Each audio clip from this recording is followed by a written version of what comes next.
Pemirsa, puluhan mahasiswa yang mengatasnamakan Aliansi Makassar menggugat menggelar aksi unjuk rasa di bawah flyover Makassar.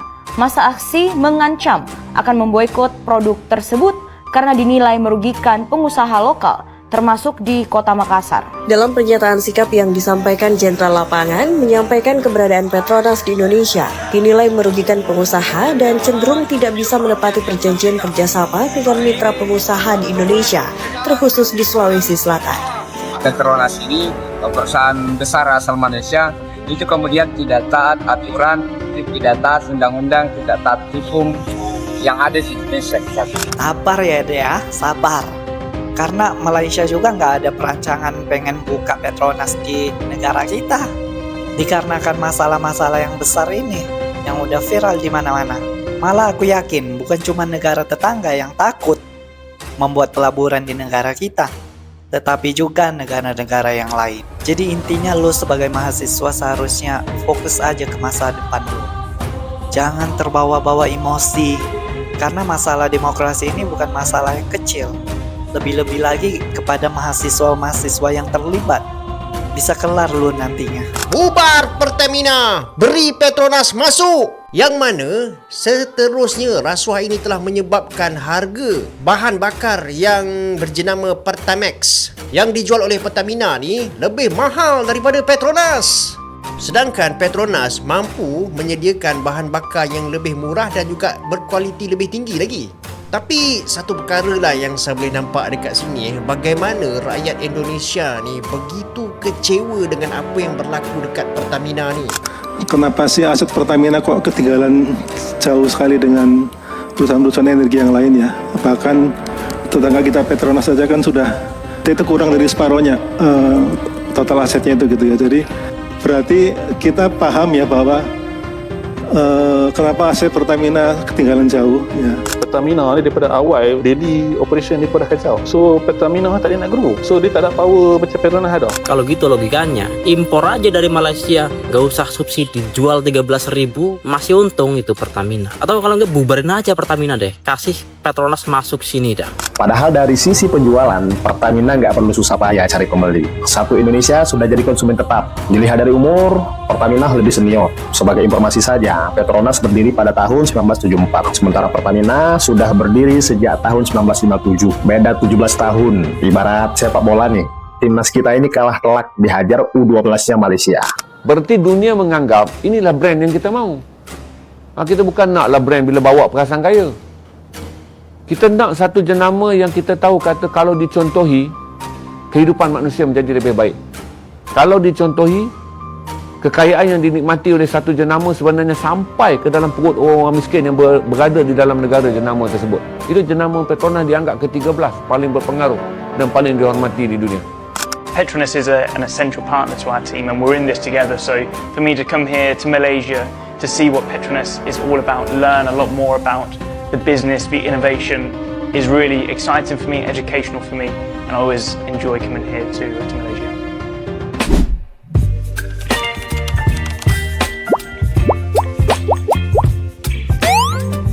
Halo sahabat Ria Oktorina, hari ini kita akan mengupas sebuah ironi besar yang pernah terjadi di negeri kita.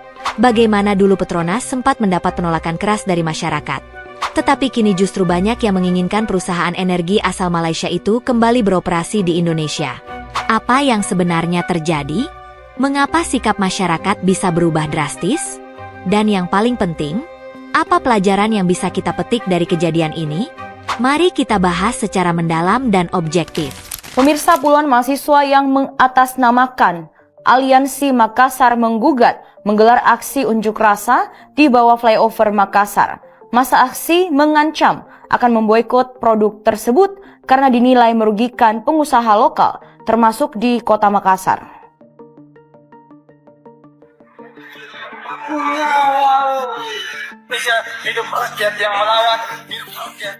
Puluhan mahasiswa yang mengatasnamakan Aliansi Makassar menggugat menggelar aksi unjuk rasa di bawah flyover Makassar Selasa siang. Aksi dilakukan dengan menggelar orasi dan membentangkan spanduk. Sambil membentangkan spanduk bertuliskan Aliansi Mahasiswa menggugat tolak Petronas dan produk Malaysia di Sulawesi Selatan. Dalam pernyataan sikap yang disampaikan Jenderal Lapangan, menyampaikan keberadaan Petronas di Indonesia dinilai merugikan pengusaha dan cenderung tidak bisa menepati perjanjian kerjasama dengan mitra pengusaha di Indonesia, terkhusus di Sulawesi Selatan. Petronas ini perusahaan besar asal Malaysia itu kemudian tidak taat aturan, tidak taat undang-undang, tidak taat hukum yang ada di Indonesia.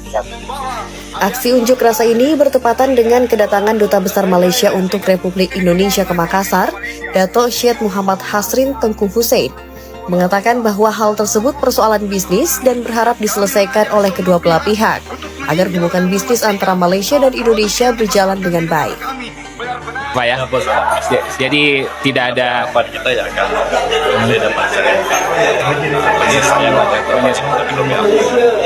Sabar ya Dek ya, sabar. Karena Malaysia juga nggak ada perancangan pengen buka Petronas di negara kita. Dikarenakan masalah-masalah yang besar ini, yang udah viral di mana-mana. Malah aku yakin bukan cuma negara tetangga yang takut membuat pelaburan di negara kita, tetapi juga negara-negara yang lain. Karena apa? Karena setiap perusahaan yang masuk ke negara kita itu diolah oleh warga tempatan. Jadi kalau negara luar udah hilang kepercayaan ke warga tempatan kita, maka susah untuk kita menerima pelaburan-pelaburan dari luar. Jadi intinya lo sebagai mahasiswa seharusnya fokus aja ke masa depan lo. Jangan terbawa-bawa emosi. Karena masalah demokrasi ini bukan masalah yang kecil. Lebih-lebih lagi kepada mahasiswa-mahasiswa yang terlibat. Bisa kelar lo nantinya. Masalah ini kan cuman saranan dari pemerintah, ya kan? Belum jadi perancangan. Apatah lagi direalisasikan. Jauh sekali. Jadi jangan kebawa emosi. Sama sekali jangan. Sabar ya, sabar. Fokus aja ke masa depan lo, ke pendidikan lo. Udah, simple itu. Maka harapan kami kalau memang Pertamina ini sudah tidak bisa menghadirkan BBM yang murah, tidak bisa menghadirkan BBM yang berkualitas, bubarkan saja sudah Pak. Kasih Petronas sudah masuk ke bangsa kita untuk bagian menghadirkan BBM murah. Buat apa kita bicara soal kedaulatan energi, tapi kemudian rakyat kita harus dijerat dengan harga BBM yang mahal, harus ditipu dengan diberi. Bubar Pertamina, beri Petronas masuk. Relax. Bukan saya cakap, itu adalah salah satu cadangan yang diberikan semasa di dalam Komisi 6 Dewan Perwakilan Rakyat DPR Indonesia, yang mana dicadangkan bahawa agar Pertamina ini ditamat dan dibubarkan dan Petronas diberikan peluang untuk masuk. Okey, first kali saya nak explain dengan korang Komisi 6 DPR dekat Indonesia ni apa sebenarnya. Dia adalah salah satu daripada 11 komisi. Komisi ni kita boleh katakan kalau dekat Malaysia ni jawatan kuasa lah. Dekat Dewan Perwakilan Rakyat ataupun DPR Indonesia yang berfungsi sebagai badan legislatif negara. Dekat Komisi 6 ni dia memfokus kepada perdagangan, perindustrian, intervensi, badan usaha milik negara dan sebagainya lah. Dan disebabkan oleh Pertamina ni, dia adalah sebuah badan usaha milik negara, jadi dia di dalam Komisi 6 ini. Sebelum ni saya ada buat satu video mengenai rasuah besar-besaran yang melibatkan Pertamina ni, yang mana seterusnya rasuah ini telah menyebabkan harga bahan bakar yang berjenama Pertamax yang dijual oleh Pertamina ni lebih mahal daripada Petronas. Sedangkan Petronas mampu menyediakan bahan bakar yang lebih murah dan juga berkualiti lebih tinggi lagi. Tapi satu perkara lah yang saya boleh nampak dekat sini, bagaimana rakyat Indonesia ni begitu kecewa dengan apa yang berlaku dekat Pertamina ni. Sekarang ni kalau kita tengok dah ada suara-suara untuk memboikot Pertamina ni dekat Indonesia. Ini bermakna betapa kesedaran rakyat Indonesia ni terhadap rasuah ni sangat tinggi. Dan mereka sangat tak sukalah dengan keadaan ni sebab dia akhirnya akan membebankan dan merugikan rakyat Indonesia sendiri. Jadi apa pandangan korang? Kenapa sih aset Pertamina kok ketinggalan jauh sekali dengan perusahaan-perusahaan energi yang lain ya? Bahkan tetangga kita Petronas saja kan sudah itu kurang dari separohnya total asetnya itu gitu ya. Jadi saya lihat laporan 2023 itu, silakan kalau salah nanti dikoreksi ya. Jadi dari omset 991 triliun itu laba bersih Pertamina adalah 41,4 T gitu ya. Artinya hanya 4,17% laba bersih dibandingkan revenue gitu.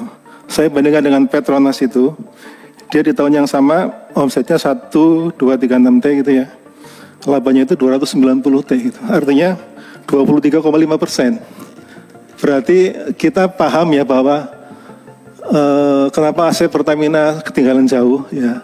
Sehingga kita mungkin pengen ekspansi tempat-tempat minyak di negara-negara lain itu sangat kesulitan karena di sini menurut saya salah satu kuncinya gitu. Jadi saya berharap transformasi yang sudah digulirkan dari 2021 itu mohon coba efisiensinya terus dibedah gitu ya. Sebagaimana Pak Prabowo sekarang sedang efisiensi anggaran ya. Kalau istilahnya itu lemak-lemaknya itu terus dicari ya supaya dihilangkan itu. Jadi saya khawatir kalau situasinya seperti ini, kita memang akan selalu kalah setiap tahunnya itu Pak, dari si performance gitu ya. Jadi kan kalau laba bersih itu cuma 4% ya, sementara yang perusahaan-perusahaan lain itu lebih dari 10, lebih dari 20 apalagi itu. Kita nanti untuk riset, untuk pengembangan-pengembangan, untuk bagaimana bertarung ya, mencari kilang-kilang baru itu, kita akan selalu ketinggalan Pak gitu ya. Harapan kita Pertamina menjadi kebanggaan nasional yang mendunia ya, bisa diwujudkan. Terima kasih.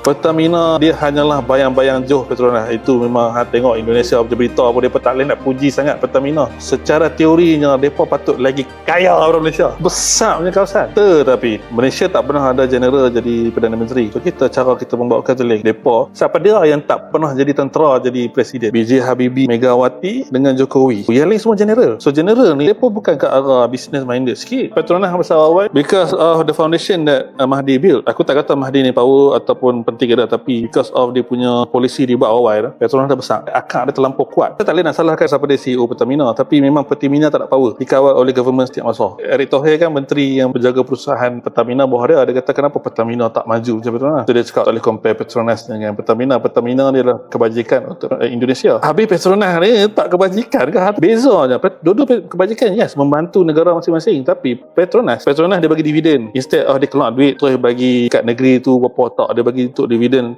So pandai-pandai lah nak bagi negeri mana. Pertamina ni daripada awal daily operation dia pun dah kacau. So Pertamina tak ada nak grow. So dia tak ada power macam Petronas ada.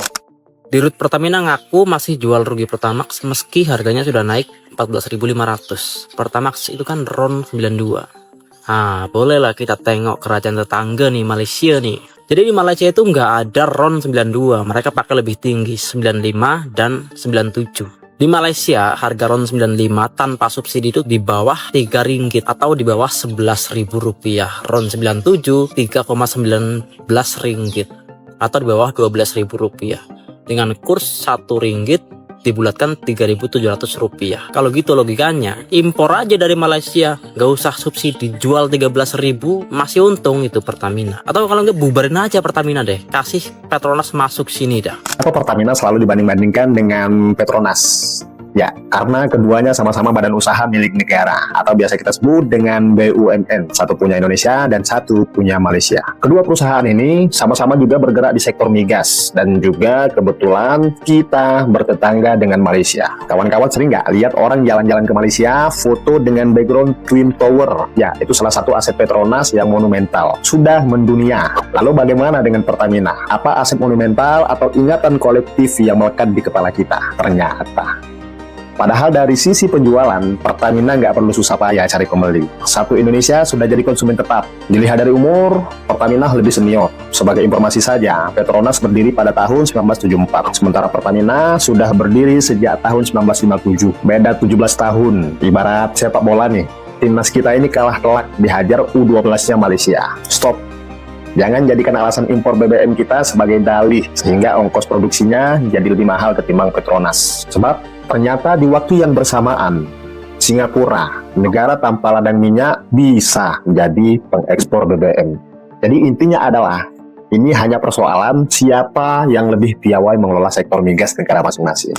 Petronas dapat 2 telaga minyak terbesar di Indonesia. So Petronas sekarang dah mula melabur secara besar-besaran dekat Indonesia dan berjaya memperoleh perkongsian untuk 2 telaga minyak dan gas antara yang terbesar di Indonesia, iaitu lapangan blok gas Masela dan projek lapangan minyak dan gas Bobara dekat Papua Barat. So Petronas pada tahun 2023 telah membeli 15% pelaburan Shell dekat lapangan gas Masela. Benda ni untuk membantu Indonesia mengeluarkan hasil minyak 1 juta tong sehari dan 12 bilion kubik gas sehari bagi membolehkan Indonesia ni memenuhi keperluan domestik diorang.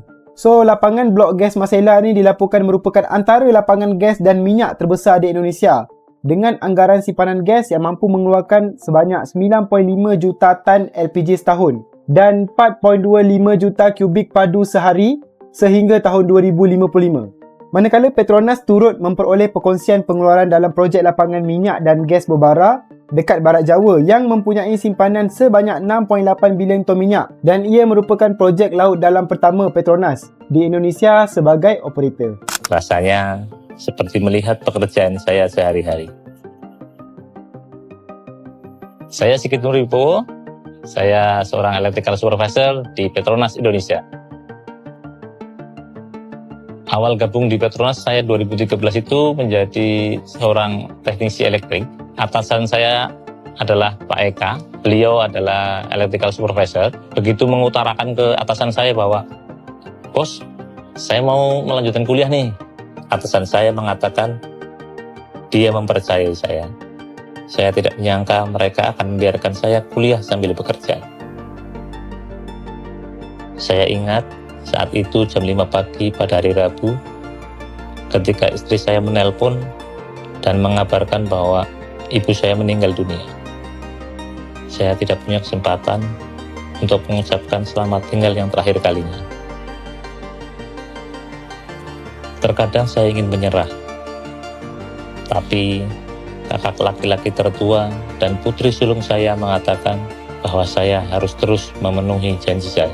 Peranan Petronas memang besar lah. Mereka adalah lubuk tunai kerajaan. Kerana Petronas ni adalah yang membekalkan. Tahun-tahun yang teruk, Petronas pernah membekalkan 30 bilion kepada kerajaan. Tahun-tahun yang tak begitu okey, 26 bilion. Tahun-tahun yang okey sampai 50 bilion. Itu rekod Petronas. Petronas adalah satu jenama. Sebab tu tuan-tuan kena lihat dah. Kenapa Petronas disenaraikan pada tahun 2022 sebagai jenama paling berpengaruh, yang ke-13 paling berpengaruh. Dia bukanlah jenama tentang pergi kedai pakai minyak Petronas. Dia adalah jenama kerana kedudukan Petronas sebagai tunjang ekonomi pada sebuah negara berbanding Coca-Cola. Kerana dia jenama yang diminum ramai, dia jenama yang ramai orang minum, dan dia jenama yang Ronaldo tak nak minum. Coca-Cola berada nombor 1 saya rasa. Tak silap. Tapi Petronas nombor 13. Kenapa jenama Petronas berada nombor 13 sedangkan Petronas ni Malaysia base? Kerana kedudukan Petronas dihormati oleh masyarakat dunia, kerana keupayaan perniagaan dia menampung ekonomi sebuah negara. Asal tu Petronas berada dalam nombor 13 jenama dunia. Walaupun dalam senarai 500 syarikat besar dunia. Petronas ni dalam senarai 500 syarikat dunia. Dipanggil The Big 500. Tapi dari segi jenama. Jadi kalau orang salah faham, dia akan heran. Takkanlah ada Petronas dekat Amerika, Petronas ni jadi popular, jenama paling kokoh. Tidak. Bagi ahli-ahli yang mengkaji jenama, mereka tahu jenama Petronas ni hebat kerana dia jenama yang menyumbang kepada kepentingan sebuah negara yang hasil perniagaan dia rakyat dapat rasa. Sebab tu dia naik nombor 13 sebagai jenama paling berpengaruh di dunia bagi tahun yang dikaji 2022. Saya bangga tu bila tengok kalau seorang-seorang rakan saya hari stream share list terbaru keluaran 2022 mengenai senarai 20 jenama terbaik dunia tu. 50 jenama terbaik dunia. Petronas berada di nombor 13. Jadi ramai orang ingat kan Petronas tak boleh keluar air pun, Petronas tak jual gula-gula, tak boleh keluar tisu, tak ada kopi. Tak ada kopi. Kenapa Petronas nombor 13? Kerana Petronas dihormati oleh ahli-ahli pengkaji jenama sebagai mengatakan tiada jenama di dunia yang penghasilan dia bukan diraih oleh pemegang saham. Penghasilan dia berbalik kepada rakyat. Itulah Petronas. Saya tak suruh lah tuan-tuan besok pakat berdiri pergi tabik untuk bangunan Petronas, tak perlulah tuan-tuan. Tapi tuan-tuan kena faham, dia dihormati di seluruh dunia kerana jenama lain mengayakan orangnya. Jenama lain tu yang saya kata tadi kan, 80% ekonomi dunia dikuasai oleh 5% penduduk dunia. Nampak ketidakadilan dia. Tapi Petronas dihormati, bangunan dia megah, besar, tinggi dan sasa. Dia dihormati kerana dia tak mengayakan perut orang yang tertentu sebagai pemegang saham. Kerana keuntungannya dipulangkan kepada kerajaan sebagai pemegang saham dia yang paling besar. Dan duit tu kemudian dibalikkan. Itulah duit yang digunakan untuk bajet yang diserap masuk dalam biaya kerajaan untuk bajet pendidikan, bajet kesihatan, bajet pertahanan, bajet luar bandar. Berarti dunia menganggap inilah brand yang kita mahu. Kita bukan naklah brand bila bawa perasaan kaya. Kita nak satu jenama yang kita tahu kata kalau dicontohi, kehidupan manusia menjadi lebih baik. Kalau dicontohi, kekayaan yang dinikmati oleh satu jenama sebenarnya sampai ke dalam perut orang miskin yang berada di dalam negara jenama tersebut. Itu jenama Petronas dianggap ke-13 paling berpengaruh dan paling dihormati di dunia. Hang around at the Petronas regasification terminal, getting a full insight into how it comes from the vessel offloading into the terminal here. Okay. Okay. Good to see you. Good to see you. This is quite something. This is what we call the entry point. This is the entry point of LNG. Yep. This process, we call it unloading. We unload the liquefied natural gas that I mentioned. Yeah, sure. Into the tank first. That's the first step. So once we move this one, the arm will move towards the vessel. Then this couple will go together like this. Yeah. And we'll seal it. Yeah. Then start the unloading. Start unloading. From here, you go to inside the tank. Can't believe how much liquid gas you have here and how quick it transfers over there. 24 hours, fully transferred. This is open rack vaporizer. Okay. We come over from the entry point. The liquid will go into this tank. Okay.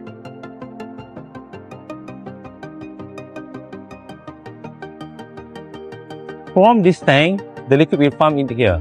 This is the center of regasification. This is where we convert LNG liquid into gas form.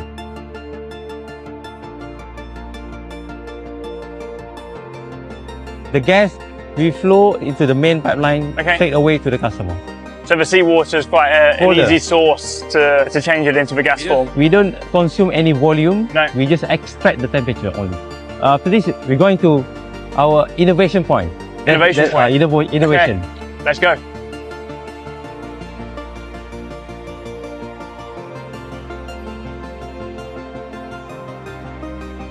We call it virtual pipeline system. Virtual pipeline. Because of our customer in remote area, they need a lower carbon energy source. Sure. But they don't have access to the pipeline. No. But we have to send the liquid to them. Via the trucks. Via the trucks. Okay.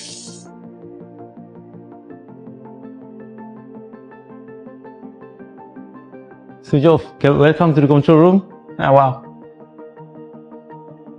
So here every day we control the whole system. And this is the VR headset, I presume? Yeah. Oh, wow. This is the headset. So with this, we can make decision faster than before. Yeah, absolutely. We can have the support remotely. In case we need support from Singapore, we can have it anytime, anywhere. This room reminds me of the room we have in Brackley and in Breaksworth of the remote control center that we have during the race weekends. Obviously, wherever we are around the world. Especially in our sport, it's the people at the track who normally get the most credit, but you can't do any of that without the thousands of people behind, the people working through the night back home in the UK to make this happen for us. That's about it, the tour of RGTP for today. Thank you so much. I hope you enjoy. I really did. Very educational. I suppose the most important principle is technology, innovation is the forefront at everything we do in Petronas. And I think that same principle applies to Formula One. And that is the very reason I think this partnership has worked very well between Mercedes and Petronas. Petronas is an essential partner to our team and we're in this together. So for me to come here to Malaysia to see what Petronas is all about, learn a lot more about the business, the innovation, is really exciting for me, educational for me, and I always enjoy coming here to Malaysia. Kita tentu masih ingat bagaimana gelombang demonstrasi sempat menggema di berbagai daerah, terutama di Sulawesi Selatan, ketika kehadiran Petronas di Indonesia mendapat penolakan besar dari para mahasiswa dan masyarakat. Kala itu, sentimen nasionalisme yang tinggi mendorong banyak pihak untuk menolak kehadiran perusahaan asing, termasuk Petronas, dengan alasan bahwa mereka berpotensi menguasai pasar energi di negeri kita dan merugikan pengusaha lokal. Kekhawatiran ini cukup beralasan, karena sektor energi merupakan salah satu tulang punggung ekonomi suatu negara, dan banyak yang berpandangan bahwa dominasi asing di sektor ini akan melemahkan daya saing perusahaan dalam negeri. Namun, waktu berlalu dan keadaan mulai menunjukkan realitas yang berbeda. Dalam beberapa tahun terakhir, kita menyaksikan berbagai permasalahan yang melanda Pertamina, mulai dari dugaan korupsi, kebocoran anggaran, hingga kualitas BBM yang kerap dipertanyakan. Ada berbagai laporan yang mengungkapkan bahwa BBM yang dijual di pasaran diduga tercampur dengan zat-zat lain seperti pasir dan semen, menyebabkan banyak kendaraan mengalami kerusakan. Hal ini tentu menimbulkan kekecewaan mendalam bagi masyarakat. Terlebih dengan harga BBM yang terus mengalami kenaikan, namun kualitasnya justru semakin dipertanyakan. Seiring dengan berbagai permasalahan yang muncul, mulai terdengar suara-suara yang menginginkan kehadiran kembali Petronas di Indonesia. Sebagian masyarakat merasa bahwa dengan adanya persaingan, maka Pertamina akan terdorong untuk berbenah dan meningkatkan pelayanannya. Selain itu, ada juga yang menilai bahwa harga BBM di Malaysia yang lebih murah menjadi salah satu alasan utama mengapa Petronas lebih diminati. Namun, di balik itu semua, ada satu faktor penting yang sering luput dari perhatian, yaitu subsidi besar yang diberikan pemerintah Malaysia untuk menjaga harga BBM tetap rendah. Subsidi ini berasal dari pajak dan cukai yang tinggi, bukan semata-mata karena Malaysia memiliki sumber daya minyak yang lebih besar dibanding Indonesia. Jika kita membandingkan performa keuangan kedua perusahaan, Petronas dan Pertamina, kita akan menemukan bahwa meskipun aset yang dimiliki Petronas lebih kecil dibandingkan Pertamina, namun efisiensi dan strategi bisnis yang diterapkan jauh lebih efektif.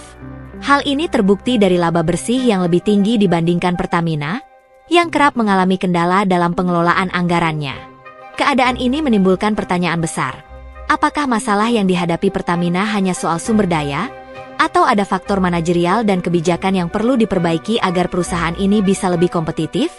Di tengah situasi ini, muncul pula opini dari sebagian masyarakat yang menganggap bahwa jika Pertamina terus mengalami kerugian dan tidak mampu memperbaiki kualitasnya, lebih baik Indonesia mengimpor BBM dari Malaysia atau membuka pasar bagi Petronas agar ada persaingan yang sehat. Namun, di sisi lain, ada pula yang menentang gagasan ini dengan alasan bahwa kebijakan subsidi BBM di Indonesia masih sangat diperlukan untuk membantu masyarakat yang kurang mampu. Perdebatan ini tentu menarik untuk kita cermati, karena menyangkut masa depan energi di negeri kita. Yang lebih menarik lagi, adalah bagaimana mahasiswa yang dulu begitu vokal menolak Petronas, kini justru sebagian dari mereka mendukung gagasan untuk mengundang kembali perusahaan tersebut ke Indonesia. Ironi ini menunjukkan bagaimana pandangan seseorang bisa berubah seiring waktu dan kondisi yang terjadi di lapangan. Ini juga menjadi pelajaran berharga bagi kita semua, bahwa sebelum mengambil sikap atau melakukan penolakan terhadap sesuatu, ada baiknya kita benar-benar memahami situasi secara menyeluruh dan mempertimbangkan dampak jangka panjangnya. Namun, sahabat Ria Oktorina, dalam melihat perbandingan ini, penting bagi kita untuk tidak terjebak dalam perdebatan yang hanya menimbulkan konflik. Sebagai bangsa yang besar, kita harus bisa mengambil pelajaran dari segala kejadian yang ada dan mencari solusi terbaik bagi kemajuan negeri kita. Jika ada sesuatu yang bisa kita pelajari dari Malaysia dalam hal pengelolaan energi, maka kita bisa mengambil hal yang positif dan menerapkannya di Indonesia.